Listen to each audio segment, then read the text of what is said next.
sobre o fundamento ouro, prata, pedras preciosas, madeira, feno ou palha, a obra de cada um se tornará manifesta, pois o dia a demonstrará, porque será revelada pelo fogo, e o fogo provará qual é a obra de cada um. Primeira carta aos Coríntios, capítulo 4, versículo 5. Portanto, não julguem nada antes do tempo, até que venha o Senhor, o qual não somente trará à plena luz as coisas ocultas das trevas, mas também manifestará os desígnios do coração, desígnios dos corações, e então cada um receberá o seu louvor da parte de Deus. Olha só, os desígnios do coração. Desígnios significa os planos, as intenções, os propósitos do coração. E cada um receberá o seu louvor da parte de Deus. Nós lemos, segunda carta aos Coríntios 5:10, porque é necessário que todos nós compareçamos diante do tribunal de Cristo, para que cada um receba segundo o bem ou o mal que tiver feito por meio do corpo. O arrebatamento é coletivo. O tribunal de Cristo será tratado individualmente. Meus queridos irmãos, é importante fazer a obra do Senhor, é importante realizarmos boas obras, é importante servirmos o reino de Deus, mas precisamos ter em mente que o como fazemos será provado. A intenção naquele dia será revelado. Precisamos ter em mente que o propósito com o que fazemos será provado por Deus, e toda a intenção será revelada. Precisamos saber que o que fazemos será provado e conhecido de todos. Hoje só Deus conhece, mas naquele dia será conhecido de todos. Ou seja, nossas obras serão avaliadas pelo crivo divino, não é pelo crivo dos homens, mas pelo crivo de Deus. E elas poderão ser qualificadas como ouro, prata ou pedras preciosas, ou poderão ser desqualificadas como madeira, feno e palha. Nesse contexto da primeira carta aos Coríntios que estamos lendo, o apóstolo Paulo utiliza a palavra grega bema para tribunal. Bema era o palco ou o pódio dos juízes nos Jogos Olímpicos da época. Os competidores premiados, ao receber suas coroas, não julgavam a si mesmos melhores, mas também consideravam os outros melhores do que eles. Da mesma forma, no tribunal de Cristo, os cristãos premiados não se julgarão melhores do que ninguém, e nem aos outros melhores do que eles.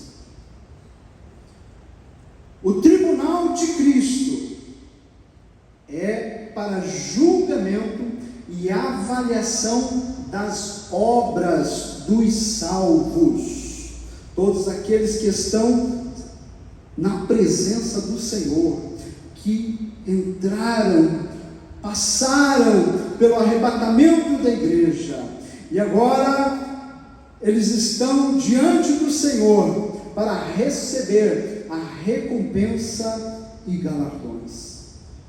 E quando falamos desse assunto, é bom esclarecermos que não é julgamentos de pecados, e nem sentença de condenação, como ocorrerá no trono branco, que é um assunto que estaremos falando na sequência.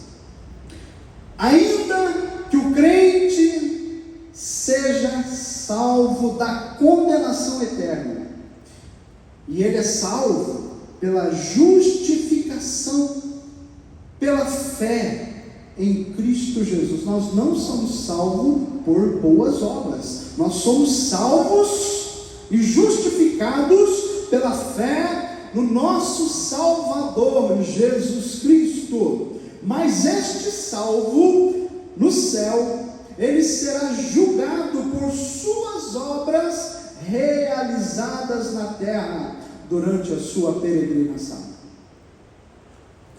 Olha só, Romanos capítulo 5, versículo 1, Paulo vai dizer: justificados, pois, mediante a fé, temos paz com Deus por meio do nosso Senhor Jesus Cristo.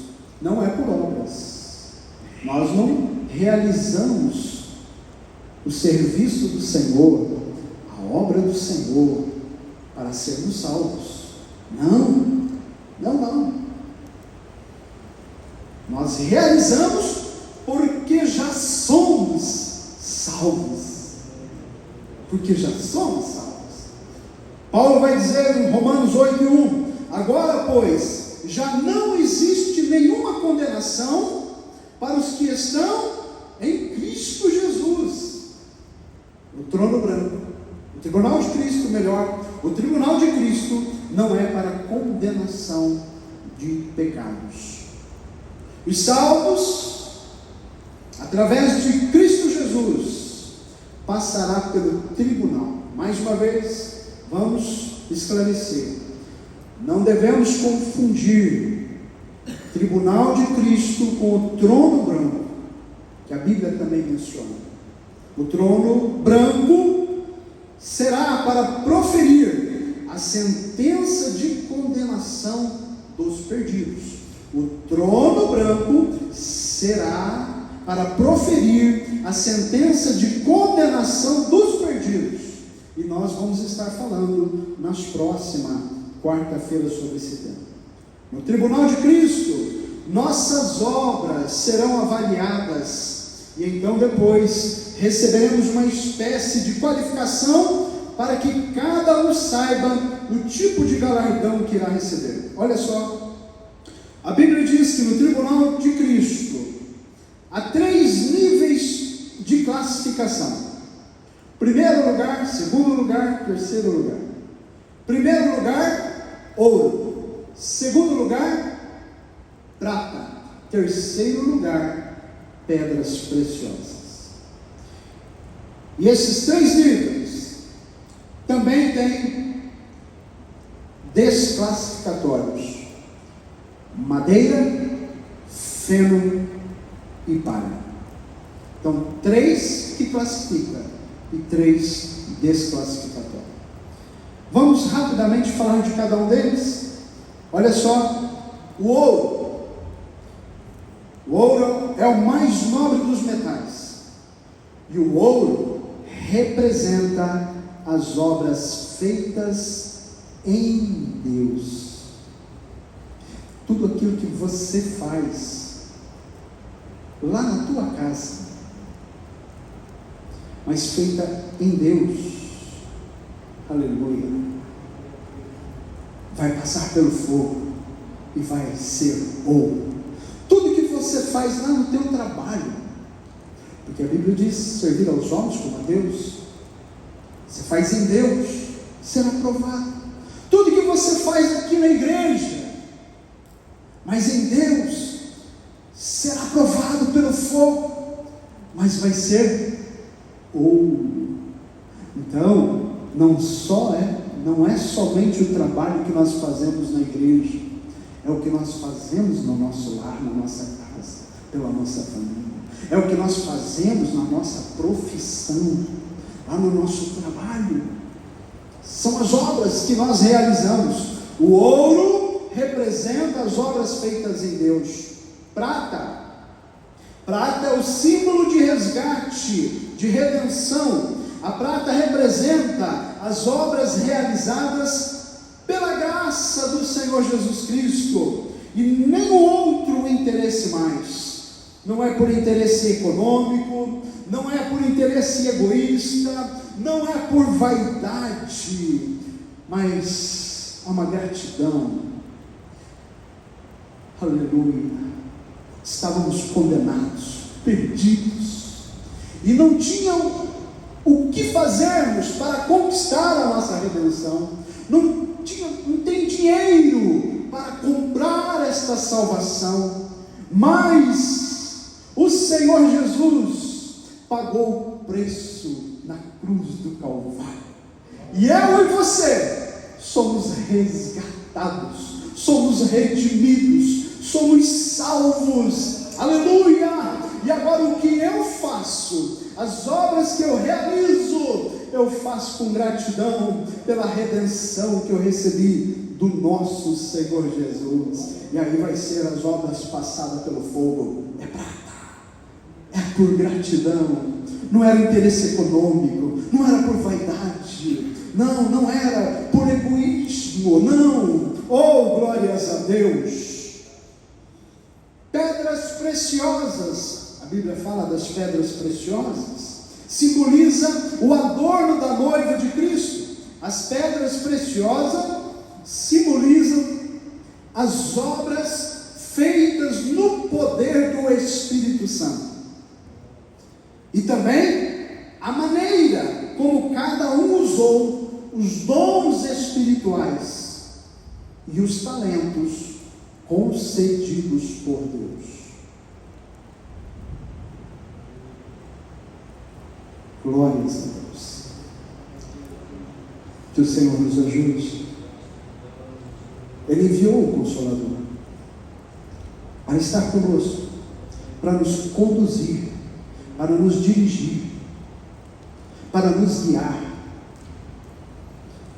Não devemos ser guiados pelas obras da carne, as obras infrutuosas da carne, que está registrado lá em Gálatas capítulo 5. Não, mas lá está escrito para sermos guiados pelo Espírito Santo de Deus. Tudo que fazemos, aleluia, tem que estar, aleluia, glórias a Deus, na direção, na condução do Espírito Santo de Deus. E aí aparece o fruto do Espírito na nossa vida, e será provado as nossas obras, mas aquelas que são conduzidas pelo Espírito Santo e não pelas obras da carne, essas obras vão parecer como adorno para a noiva de Cristo, pedras preciosas.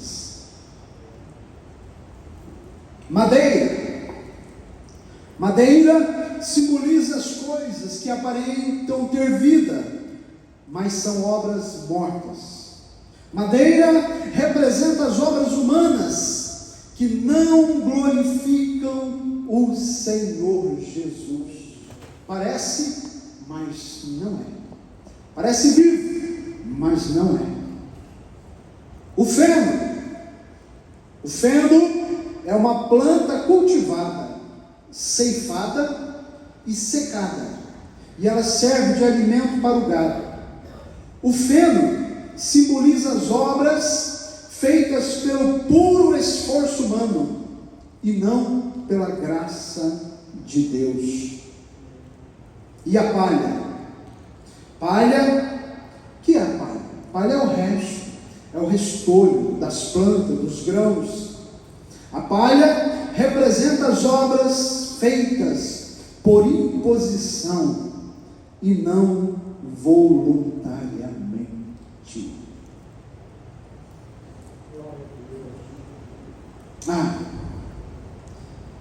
Eu vou no ensaio. Obrigado. Me obrigado, Ana. Estou fazendo isso, obrigado. Mas vai chegar lá no tribunal de Cristo e vai passar pelo fogo. E aí pode ser paga. Mas que o Senhor nos ajude. Hoje é o tempo, aleluia, de nós pedirmos ajuda do Espírito Santo, de nós aprendermos com a palavra revelada, a palavra inspirada por Deus, que o Espírito Santo tem trazido luz para nós compreendermos as Escrituras Sagradas. E quando chegar este momento do tribunal de Cristo e passar as nossas obras, possam ser qualificadas como ouro, prata, pedras preciosas, e nós temos condições, porque Ele nos deu o Espírito Santo, aleluia, para vivermos a plenitude da vida cristã. Glórias a Deus.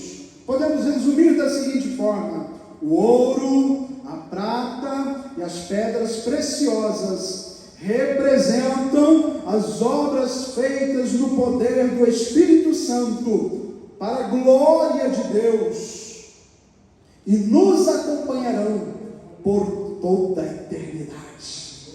Oh, aleluia! Tudo que você fizer para a glória de Deus, aleluia, no poder do Espírito Santo, envolvido com o amor de Deus, vai ser bênção na vida de quem estiver perto de você e vai acompanhar você por toda a eternidade. A madeira, o feno e a palha representam as obras humanas feitas na carne e por isso serão queimadas pelo fogo purificador.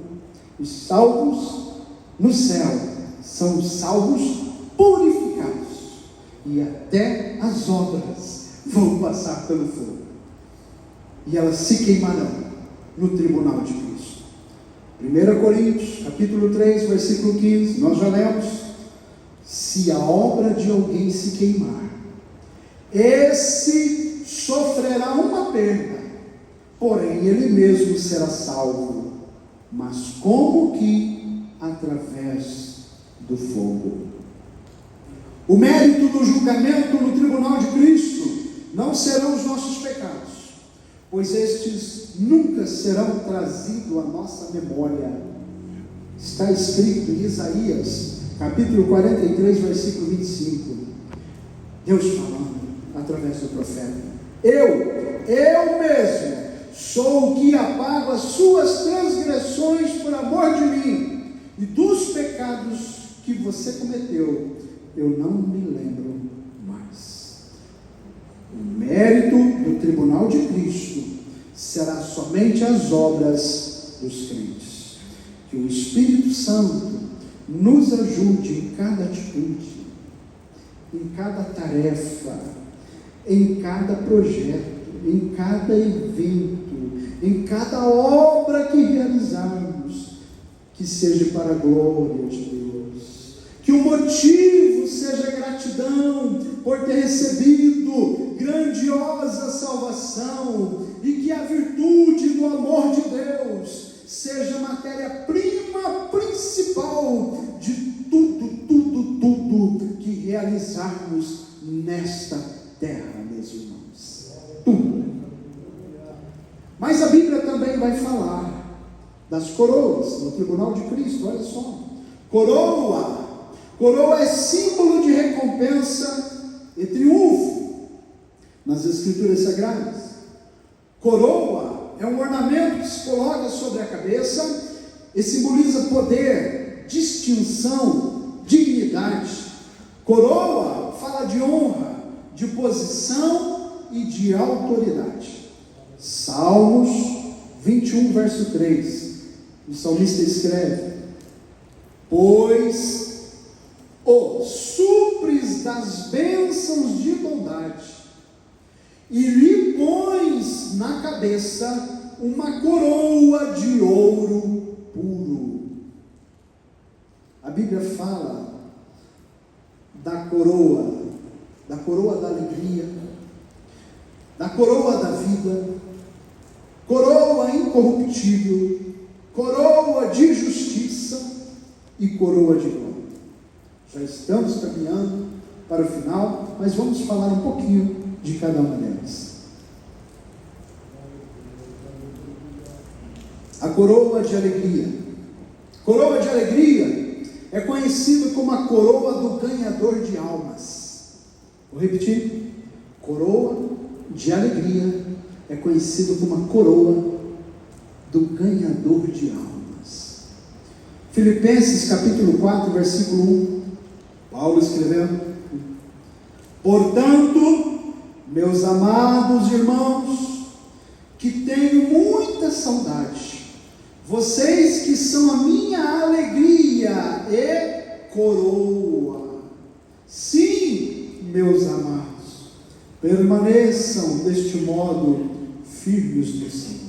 Paulo está escrevendo a igreja de Filipe, a igreja que ele evangelizou, os salvos, e ele está dizendo: vocês são a minha alegria e coroa. 1 Tessalonicenses capítulo 2, versos 19 e 20. Pois quem é a nossa esperança, ou alegria, ou a coroa, em que nos gloriamos na presença de nosso Senhor Jesus em sua vinda? Não é verdade que são vocês? Sim, vocês são realmente a nossa glória e a nossa alegria. Glórias a Deus, glórias a Deus. Quantos querem receber coroas de alegria? Aleluia. Está esperando, preparando para você. Fale do amor de Jesus, evangelize a tempo e fora de tempo. Aleluia. Há uma coroa te esperando no tribunal de Cristo. Coroa da vida. Coroa da vida será para aqueles que não amaram suas vidas por amor ao Evangelho.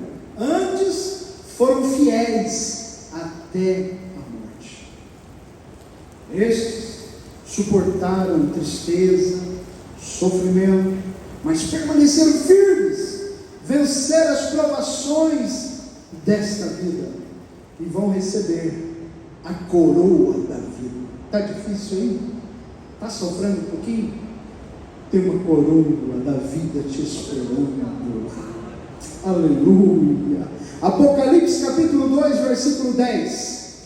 Não tenha medo das coisas que você vai sofrer. Eis que o diabo está para lançar alguns de vocês na prisão, para que vocês sejam postos à prova e passem por uma tribulação de 10 dias. Seja fiel até a morte, e eu lhe darei a coroa da vida. Tiago capítulo 1, versículo 12.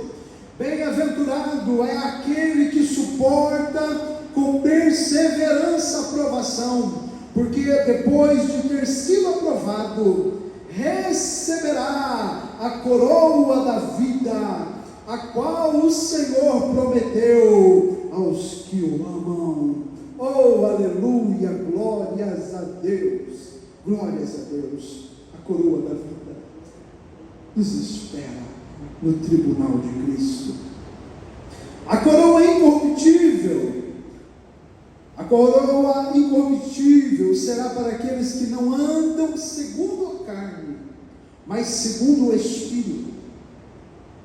Todos arrebatados, que receberão um corpo glorificado, receberão o prêmio da coroa incorruptível. 1 Coríntios capítulo 9, versículo 25. Paulo escrevendo, ele vai dizer: todo atleta em tudo se domina. Aqueles para alcançar uma coroa corruptível.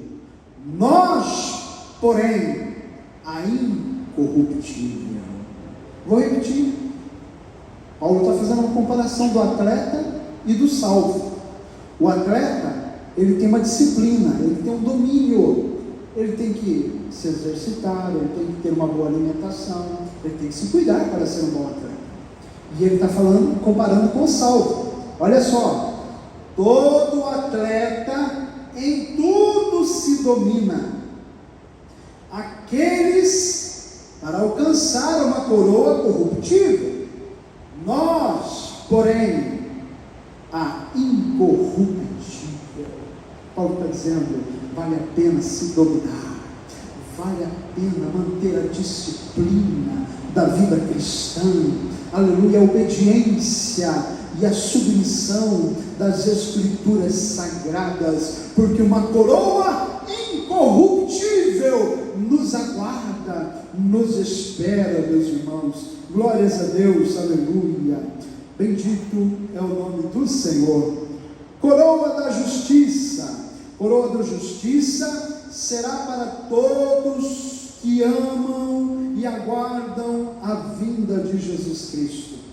É uma recompensa para aqueles que caminham vigilantes, aguardando a bem-aventurada esperança e o aparecimento da glória do grande Deus, o nosso Salvador. 2 Timóteo capítulo 4, versos 7 e 8. Paulo escreve: combati o bom combate, completei a carreira, guardei a fé. Desde agora me está guardada a coroa da justiça, que o Senhor, reto juiz, me dará naquele dia, e não somente a mim, mas também a todos os que amam a sua vida. Quantos amam a vida do Senhor? Quantos amam o arrebatamento do Senhor, a volta do Senhor? Tem uma coroa da justiça te aguardando no tribunal de Cristo. Glórias a Deus. Olha só, meus irmãos, muitos cristãos vivem desordenadamente, desconectados com o céu, pensando nas coisas da terra, e correm um sério risco de perderem a coroa. Apocalipse capítulo 3, versículo 11. Apocalipse 3 e 11, João vai escrever na sua visão: venho sem demora, conserve o que você tem, para que ninguém tome a tua coroa. E a coroa de glória? A coroa de glória é conhecida como a coroa do ministério pastoral. Todos aqueles que desbravaram, evangelizaram e não mediram esforços em prol do Evangelho de Cristo, serão coroados pelo Supremo Pastor, o nosso Senhor Jesus. 1 Pedro, capítulo 5, versículo 1 ao 4. Primeira carta de Pedro, capítulo 5, versículo 1 ao 4. Olha só, Pedro, o apóstolo, escrevendo: aos presbíteros que há entre vocês, eu, presbítero com eles, testemunha dos sofrimentos de Cristo e ainda coparticipante da glória que há de ser revelada, peço que pastoreiem o rebanho de Deus que há entre vocês, não por obrigação, mas espontaneamente, como Deus quer, não por ganância, mas de boa vontade, não como dominadores dos que lhes foram confiados, mas sendo exemplos para o rebanho. E quando o Supremo Pastor se manifestar, vocês receberão a coroa da glória, que nunca perde o seu brilho. Glórias a Deus, glórias a Deus. Lembra-se que Deus tem dado um rebanho para você lá dentro do seu lar. Você tem que pastorear a sua família, o seu lar, às vezes um departamento, um ministério, uma congregação, um campo ministerial, e assim por diante. e tem uma coroa de glória te esperando no tribunal de Cristo. Glórias a Deus. Estamos concluindo. O apóstolo Pedro escreveu que o juízo começa primeiro por nós. 1 Pedro 4, 7, capítulo 4, verso 17 ao 19. Porque chegou o tempo de começar o juízo pela casa de Deus. E se começa por nós, qual será o fim daqueles que não obedecem ao Evangelho de Deus? E se é com dificuldades que o justo é salvo, que será do ímpio e do pecador? Por isso, também os que sofrem segundo a vontade de Deus, entregue a sua alma ao fiel Criador na prática do bem. Hebreus capítulo 6, versículo 9 ao 12. Quanto a vocês, meus amados, ainda que falemos desta maneira, estamos certos de que coisas melhores os esperam, coisas relacionadas com a salvação, porque Deus não é injusto para se esquecer do trabalho que vocês fizeram e do amor que demonstraram para com o seu nome, pois vocês